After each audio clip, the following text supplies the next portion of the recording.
Thank you to all of you. It has been, as I told you at the beginning, at 8 o'clock in the morning, it has been a very intense council with only 2 points in the agenda, well, 2 main points in the agenda, but with a high number of high-level guests. As always, we started with Ukraine, which it is and remains a top priority for us in front of the Russia's continued aggression against Ukraine, which is also a threat for the security in Europe. As always, we had an update from Foreign Minister Kuleba via video conference on the latest development. Well, to summarize, Russia has achieved virtually no progress in the battlefield, suffering a lot of casualties, and Putin, ahead of his planned re-election in March, you can guess about the result of these elections, continue with attacking drones, missiles, but Ukraine is also achieving important military successes, notably in the Black Sea, where the Russian fleet has been obliged to withdraw to the eastern facade of Crimea in order to escape to the Ukrainian missiles. The ministers agreed that this is not the moment to weaken our support to Ukraine. By the contrary, it is the moment to do more and faster. They're my preferred words, more and faster. With financial resources, with military equipment, by training military soldiers, and all Ukrainian needs to defend. We will continue working to make predictable assistance. I will travel to Ukraine on the 1st or 2nd week of February. We'll tell you. We will, I hope, reach an agreement on the top-up of 5 billion euros of the European Peace Facility so that we can establish an Ukrainian assistance fund. We presented a non-paper in order to make clear to the member states how the European Peace Facility will work on this new stage, on this new moment. I hope that it will be ready, and all ministers considered it was a good basis to review the working of the European Peace Facility under the Ukraine Assistance Fund. On the immobilized Russian assets, I think I can say that we have a political agreement to finalize work on the basis of the proposal that we tabled in December, focusing on revenues. By the time being, it's about revenues, about the windfall profits, and I am almost sure that this will be finalized soon. Discussion will continue at the level of ambassadors, but I see that the agreement is coming, and it makes a strong push for this decision to be taken before the next Foreign Affairs Council.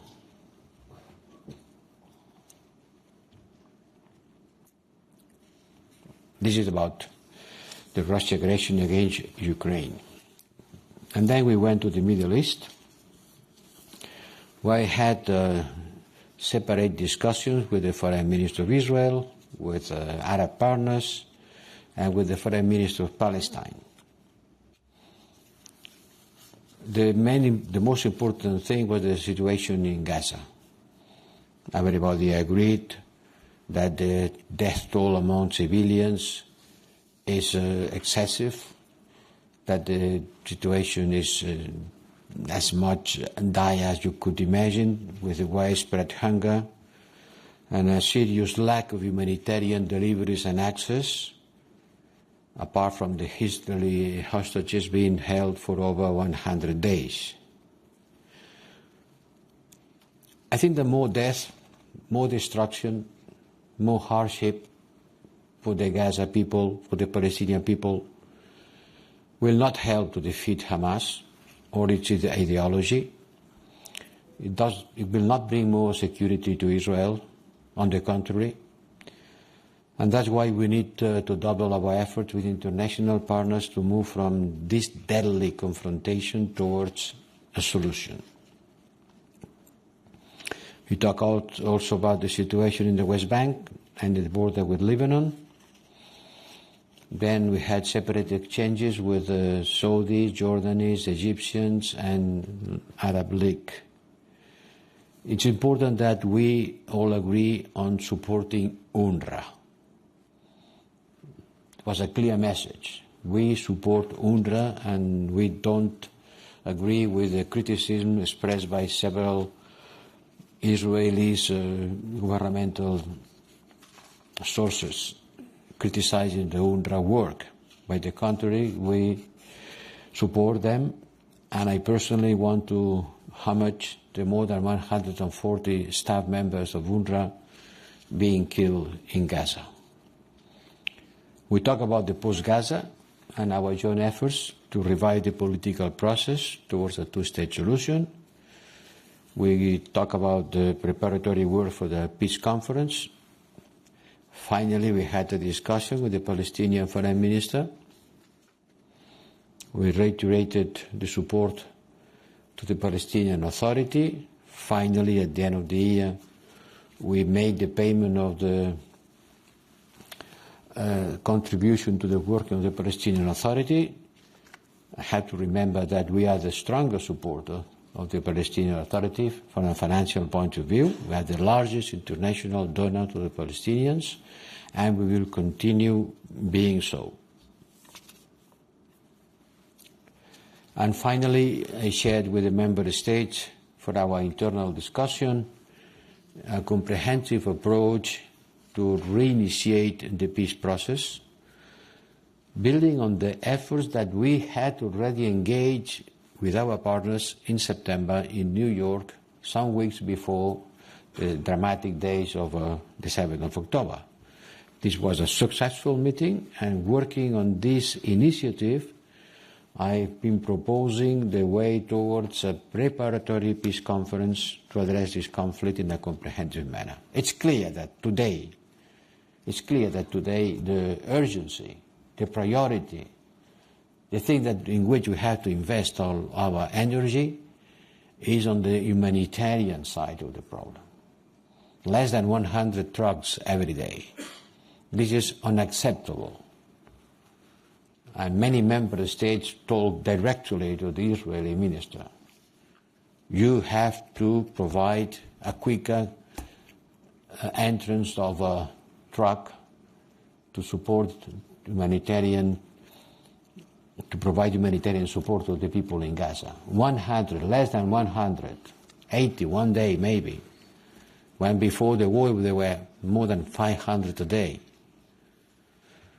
This is the urgency, and when we talk about the future, it doesn't mean that we don't understand which is the priority today. The priority is to provide support to the people who are in an extremely dire situation. The priority is to try to stop the military activities, stop the bombing in order to provide more humanitarian assistance and to free the hostages and to avoid more civilian casualties. And this has been clearly said to all our interlocutors today, and in particular to the Israeli minister.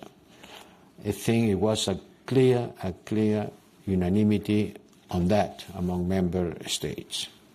But it should not prevent us to work in the long run, in the medium term, but starting now on the preparation for a peace conference, as the European Union Council agreed, to address the conflict on the root causes and look for a stable solution. The urgency is the priority, but it is as much as important to think about how this problem can be solved. Otherwise, as I said many times, we will go from another cycle of violence and another, from funeral to funeral, from generation to generation. And this is the work that we have started with an initial draft for a peace plan. This will have to provide robust security assurances for Israel and for the future state of Palestine. On the other way, we continue working on the sanctions against extremists and violent settlers in the West Bank under the European Union Global Red Sanctions regime. And work is ongoing on the technical working groups, and I hope it will be approved by member states soon. The Red Sea was high in our discussion. We agreed in principle to establish a European Union maritime security operations and discuss the various options of these missions that I proposed to the member states. Now we need to move towards unanimity to see when we can establish this mission.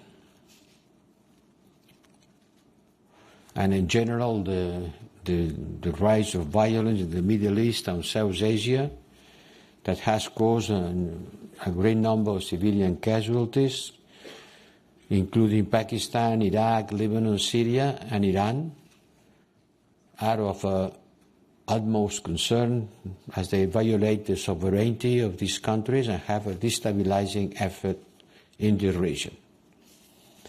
And we have to remark that there are victims, among them there are European citizens, which has also been affected in Gaza and different attacks in the region, including a small child killed in Erbil last week. And that's why we urge all actors in the region to exert restraint and to work towards de-escalation. But certainly you can imagine when one sees that attacks are widespreading in the region and now they affect a lot of countries, including Pakistan, including Kurdistan, Iraq, Syria, Iran, our concern increases, and that's why today we have been asking to all our interlocutors to try to stop this widespread of violence in the region. Finally, we exchanged on Azerbaijan and Armenia. We expressed solidarity with France. Their diplomats have been expelled. And we agreed that Azerbaijan needs to return to substantive peace and normalization talks with Armenia. The latest territorial claims by President Aliyev are very concerning. And any violation of Armenia's territorial integrity will be unacceptable and will have severe consequences for our relations with Azerbaijan. All in all, this is the summary of a long Foreign Affairs Council. Thank you very much. We go with questions now. First one on Ukraine, Vitaly, from Ukrainian TV Freedom. Thank you. Thank you for the floor. Mr. Trump claimed that he could end Russian-Ukrainian war in 24 hours. You have been working hard more than 2 years to find a solution to stop Russian invasion. From your point of view, is it real to end it in 24 hours, and what should be done to end it in 24 hours? Thank you. Bueno, yo creía que los milagros se hacían en Lourdes, pero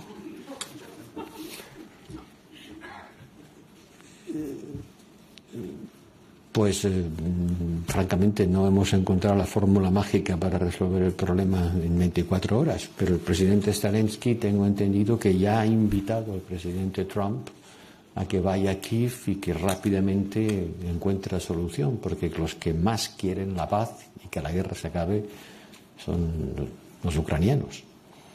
O sea, estoy seguro que estarán encantados de que el presidente Trump les desvele la fórmula mágica para conseguir parar la guerra en 24 horas. Thank you. Next one, Maria, La Libre Belgique.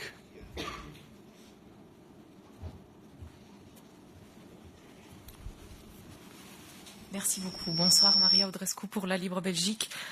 Deux questions. Une première, est-ce que vous pouvez nous raconter à quoi ressemblait la discussion sur la solution à deux États avec le ministre israélien?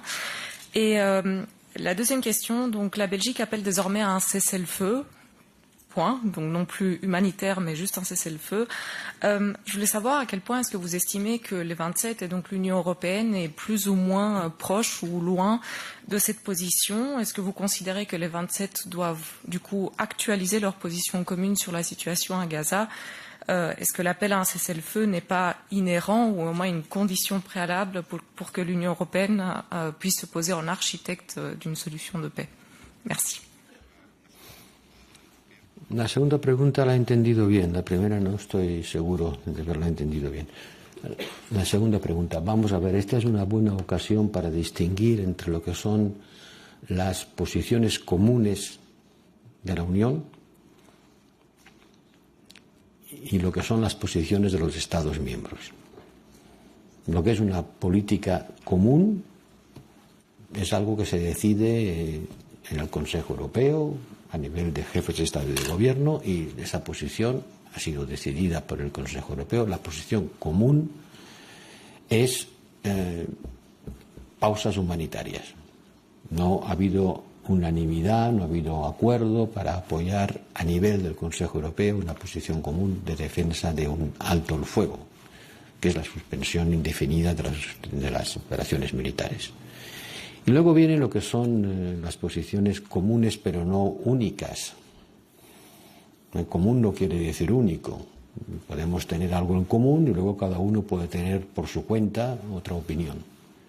Eso es lo que explica que 18 Estados miembros, son 18 los que votaron a favor de un alto el fuego en la última Asamblea General de las Naciones Unidas. Y 2 en contra y el resto se abstuvieron. Es decir, la posición común es clara, pero luego hay las posiciones, puesto que la posición común no es una posición única, las que tienen cada Estado miembro cuando se enfrentan a una decisión concreta sobre una propuesta que tienen que votar. Bueno, no es nuevo que Bélgica defienda el alto el fuego. Ha habido otros países que han votado a favor de un alto el fuego en las Naciones Unidas. ¿Cuántos van a ser la próxima vez? No lo sé. La primera vez fueron bastantes menos. Fueron 4 en contra y a favor bastantes menos, ¿no? Creo que fueron menos de 10.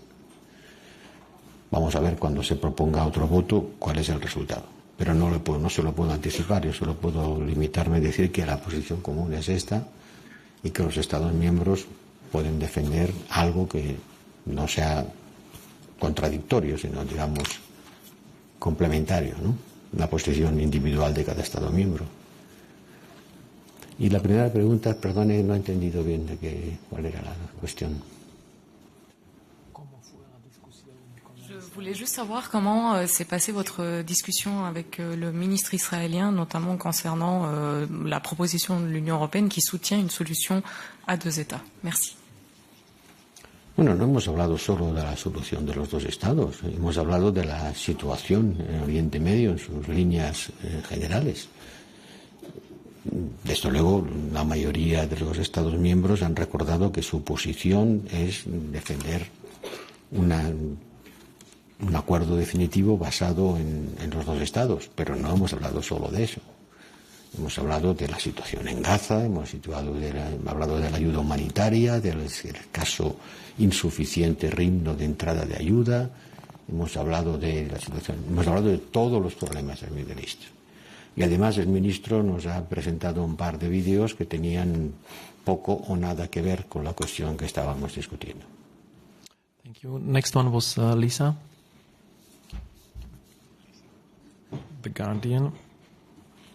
Thank you, Mr. Borrell. Lisa O'Carroll from The Guardian, just picking up on that. What did you make of the video that the Israeli Foreign Minister showed the foreign ministers, and did you understand that it was an artificial island to house any people from Gaza, or was it something of an investment opportunity? Thank you.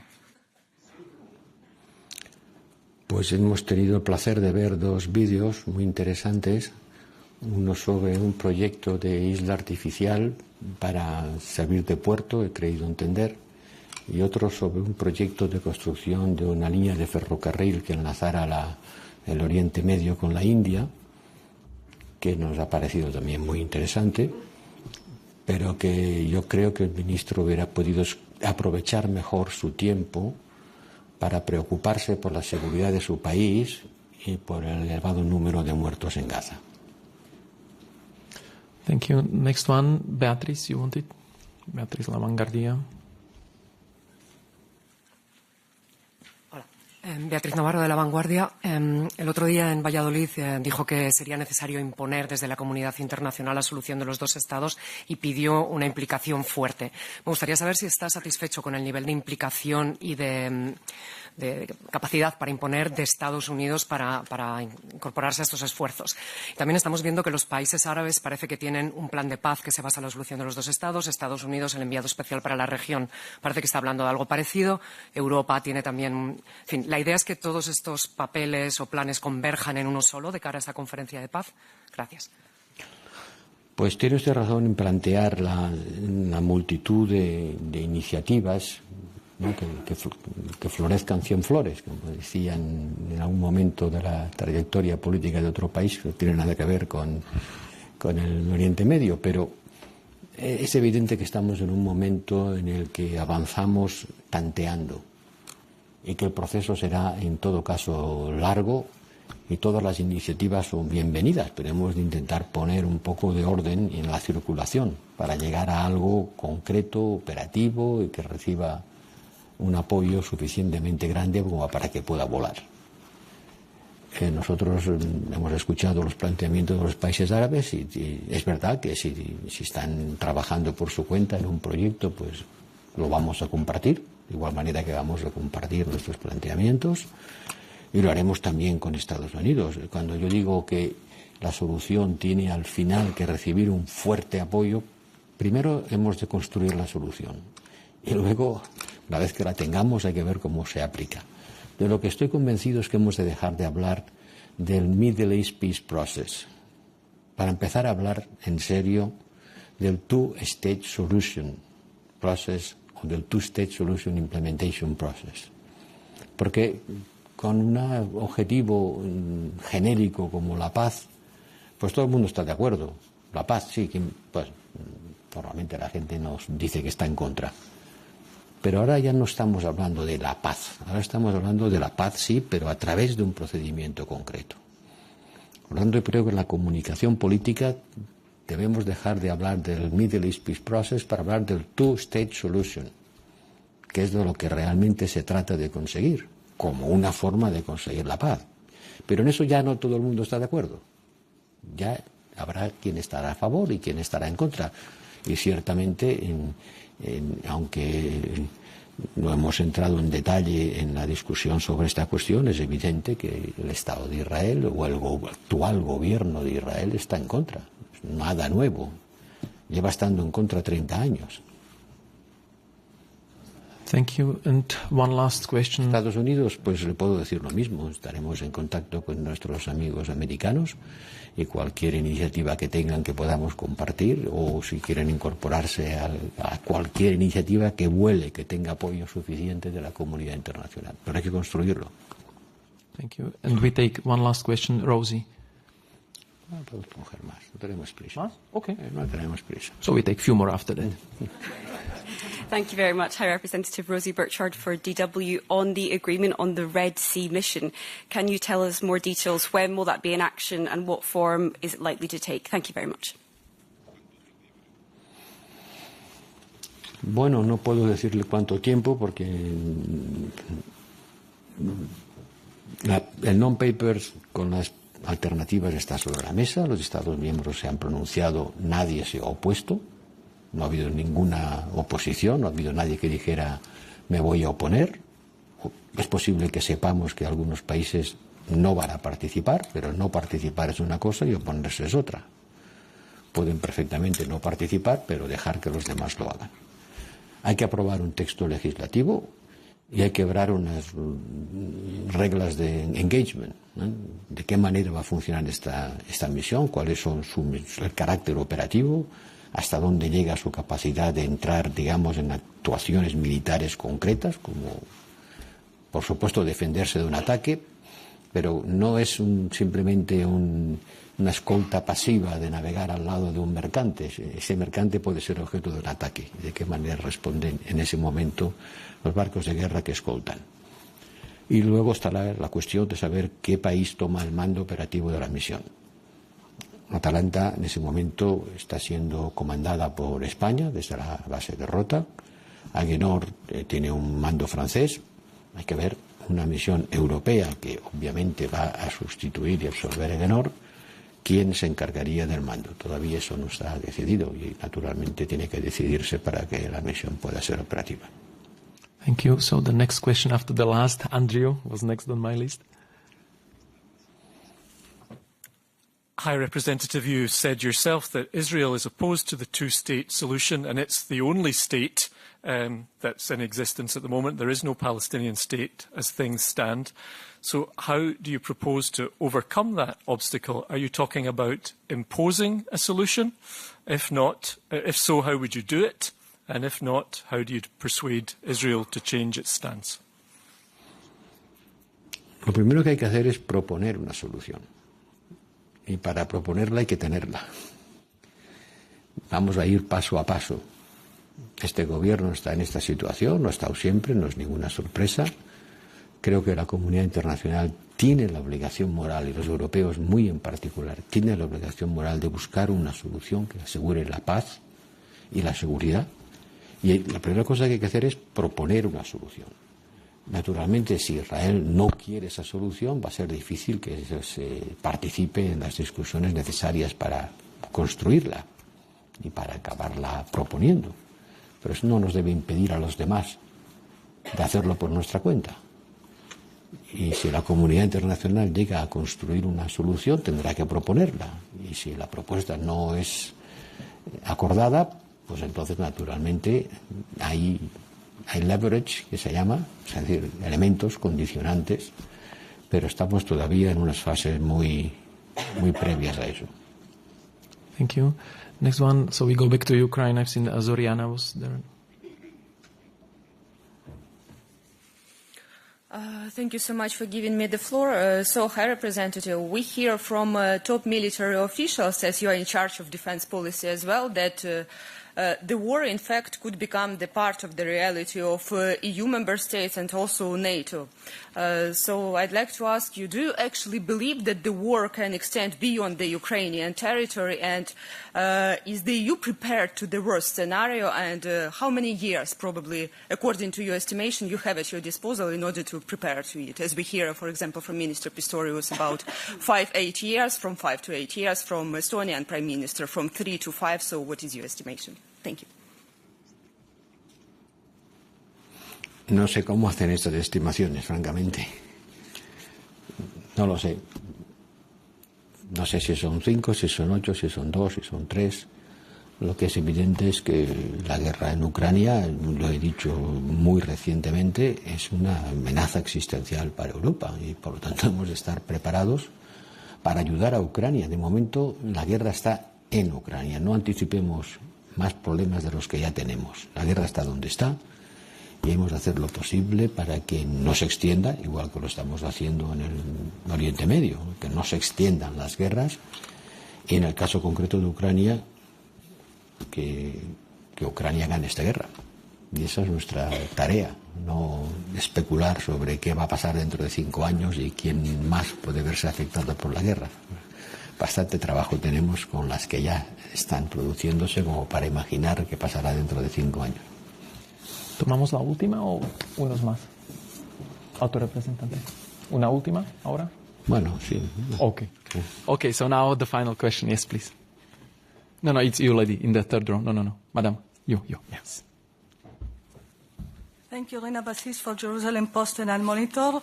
I'm going back. You said last week that for 30 years there have been no solution, so maybe it's time to impose it. And then today you are talking about preparing an international conference. Are you seeing in your vision an international conference without the Israelis, that the international community will discuss some sort of a solution that will be imposed on Israel? Or in your meeting with Mr. Katz, did he show any agreements to participate in such a conference, if you discussed it with him? Thank you. No, como le he dicho, el ministro israelí nos ha explicado sus proyectos de islas artificiales enfrente de la costa de Gaza y de conexiones ferroviarias con la India, fundamentalmente, que además parece ser que ya las había imaginado hace 7 años. O sea que no tenía mucho que ver con la discusión que nos preocupaba. Pero que los Estados miembros le han dicho todo, sí, desde luego, que ellos entienden que la solución para una paz permanente y duradera que garantice la seguridad de Israel, no solo con medios militares, sino por convivencia con sus vecinos, pasa por la creación de un Estado palestino, porque el Estado israelí no hace falta crearlo, ya existe. Eso seguramente no le ha hecho cambiar de opinión, pero no esperábamos lo contrario, ¿no? Okay, muy bien. Thank you very much, everyone, for coming. Thank you to the interpreters. We will see you probably tomorrow after the Association Council with Egypt. Until then, have a nice evening. Bye.